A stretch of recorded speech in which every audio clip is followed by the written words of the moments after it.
welcome back to my ASMR channel. Sorry, my desk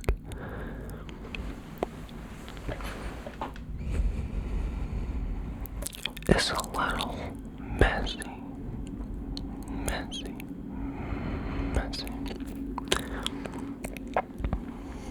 Sometimes, when I'm my most creative, I'm also like my most chaotic and messy. You know, sometimes it doesn't make sense. That's okay. I'm really glad you came back to another video. You know, I thought after the last one you might never want to watch me again, but here you are.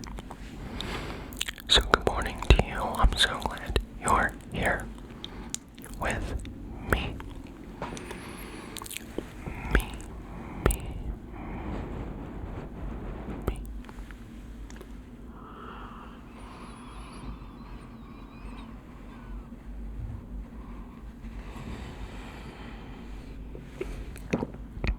Oh my gosh.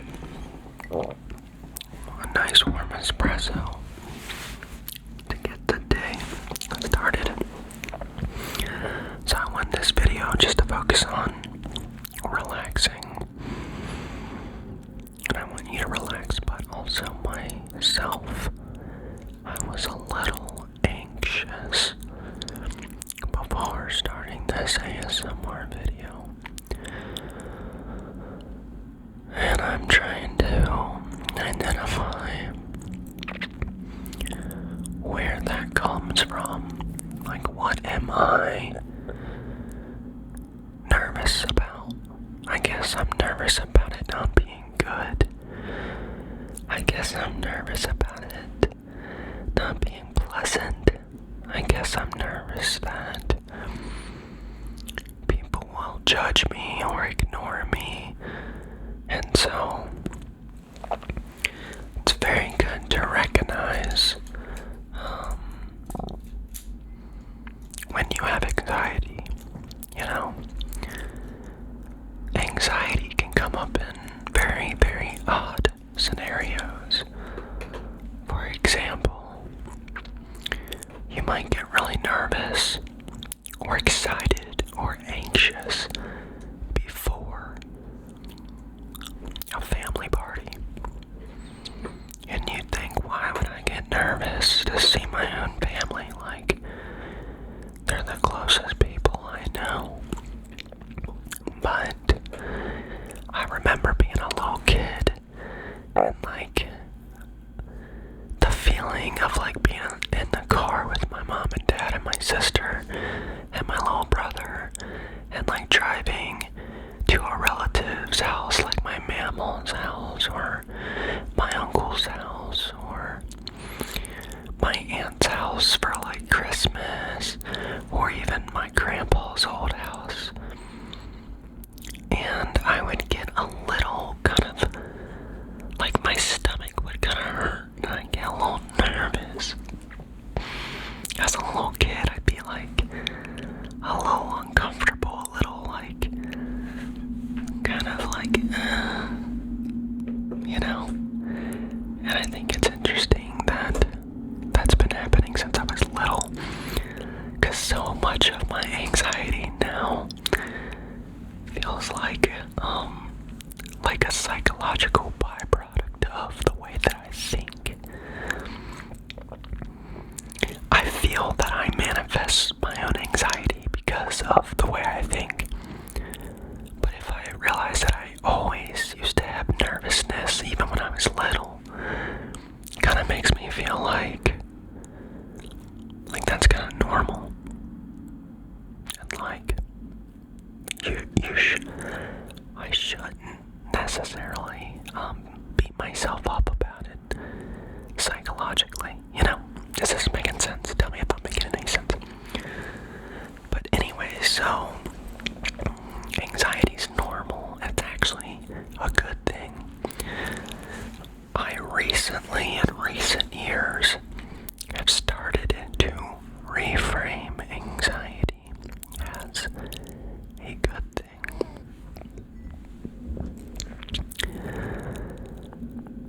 Some of you might be asking, how so? How could you do such a thing? How could you do such a thing? Well, it's quite simple, actually.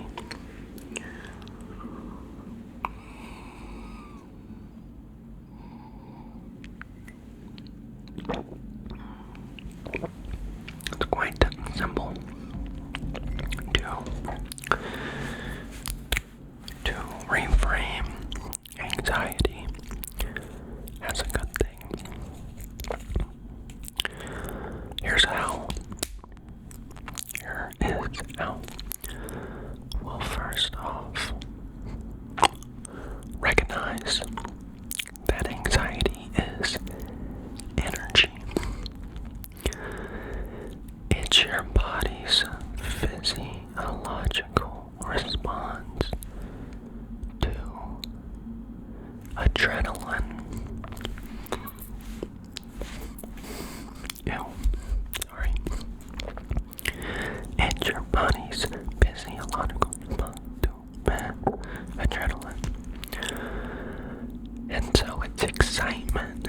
Your body, your anxiety, that your anxiety you feel is really just your body reacting to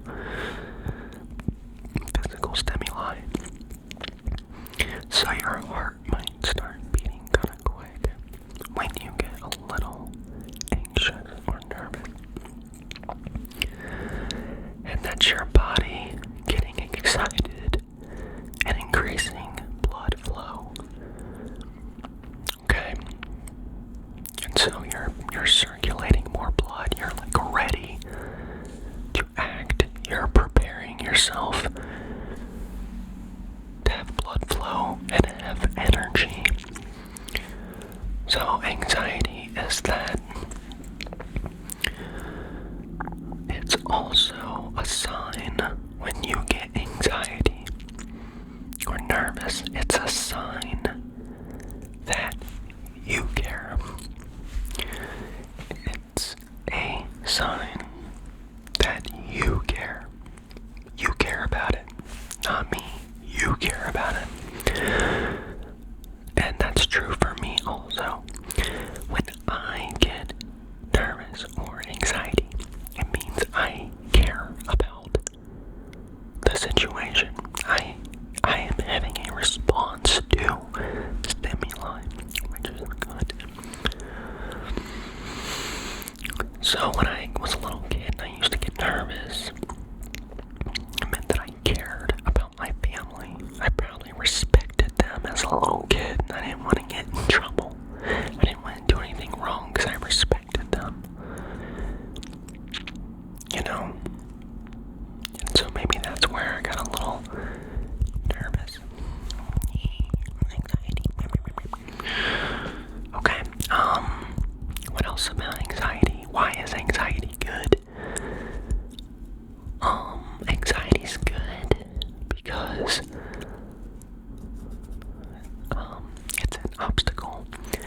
It's a challenge. It's difficult to process a negative emotion like anxiety.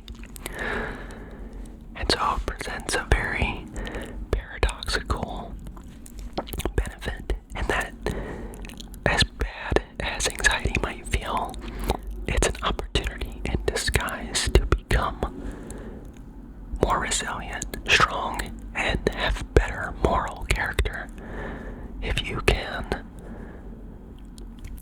manage your anxiety. You're never gonna eliminate anxiety. You wouldn't even want that because of the good things we just talked about, but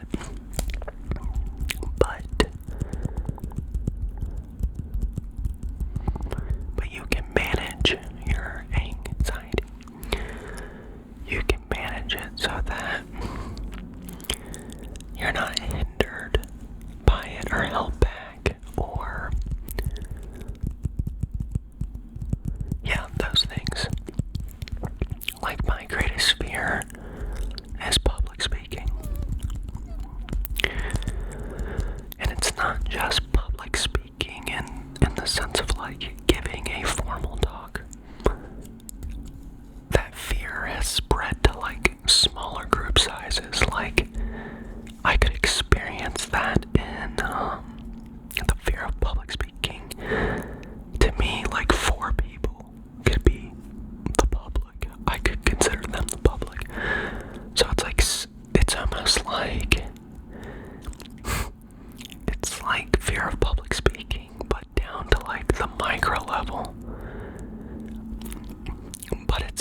subconscious to the point where my brain turns off. And then it's counterproductive to the whole, like, communicate what I know, because I can get so nervous that I forget, which is really silly actually saying it out loud like that. But I know I can be a great public speaker, and I'm self-aware that I have this really deep anxiety, but I have made it my, like, responsibility to take ownership of it and, like, face it and confront it and integrate this fear into my life. So I started getting, like, anxiety in college. I guess I felt it in high school too with, like, presentations. I know it's not uncommon for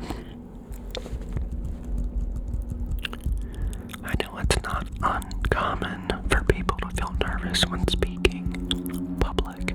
Like the most obvious fear. However, I noticed that I wasn't just getting a little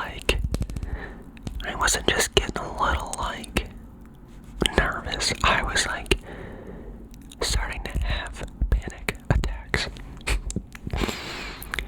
And I was really young when I started having this anxiety.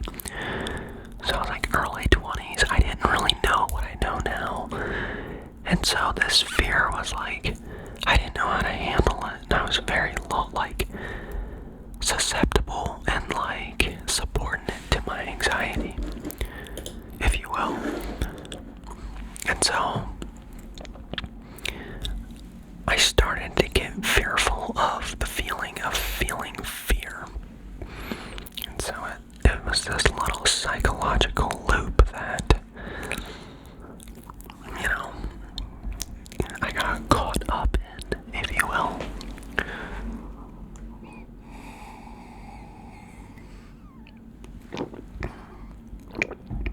And so, anyways, I started having panic attacks in, like, one-on-one situations. Like, I would, basically my anxiety just kind of spiraled out of control. And I was also, so here's kind of what I learned about it. At my college campus where I went to college, I was going through this anxiety, and they had a program at my school where you could go talk to, like, a therapist in training or whatever, a counselor, if you will. And I went because I was so, like, desperate and derailed by my anxiety, and I didn't know how to control it. And, like, I was humbled enough to be like, I need to talk to someone. Like, I need to,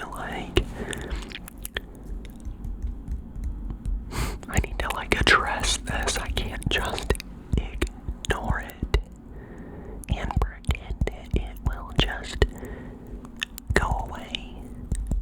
What kind of strategy is that? It's not gonna go away.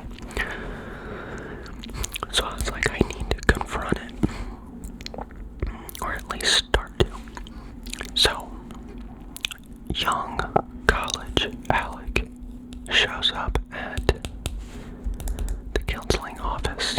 Check in, they get you a free counselor. I think I paid $20 for, like, a lifetime access, and I'm like, this is fair. Gave them a $20 bill. College university, they said, okay.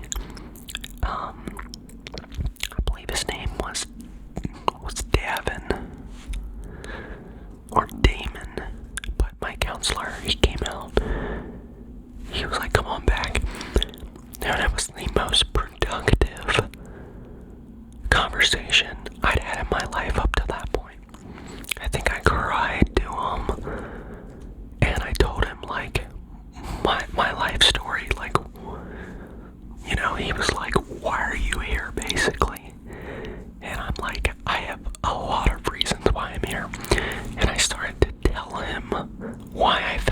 anxious. And I started to explain the nature of my anxiety, of when I get it, when I don't, what causes it, what doesn't. Told him about my relationships, told him about my past, told him about my ideas on what the future would look like. And he came to this really interesting conclusion at the end, after I told him all this stuff, all my garbage, thinking that he's gonna think I'm like I can't believe I'm telling this stranger all this information about the inner workings of my deepest emotions. And he goes, "Of course you feel anxiety, Alec. You have reasons in your life to feel anxious." And I was like, "What? You wizard. Like, what wisdom are you giving me?" Like, I didn't understand that response. It was the most, comforting thing to have another human say, "No wonder you're anxious. You have reasons to be." Like, of course you are. I thought I had this, unique, random problem that was, very niche and specific to me. And this guy's like, "Yeah, your life is not in order in this area, this area, this area. You have, real reasons to feel, negative emotion." He said, "No wonder it's flaring up in the form of a panic attack." And I was like, "Oh my gosh, you're, thank you so much." It was just, I only met with him one time, but that was enough for me to be like, wow, it changed. It was one session that it changed kind of the whole course. But it was so relieving because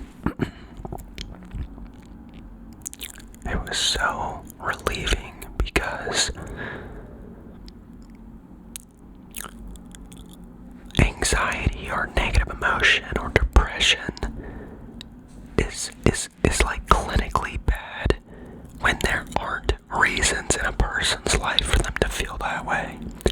If someone's hyper successful, hyper integrated in their community, stable, good, mature, long relationships, positive, fulfilling personal hobbies and passions and projects.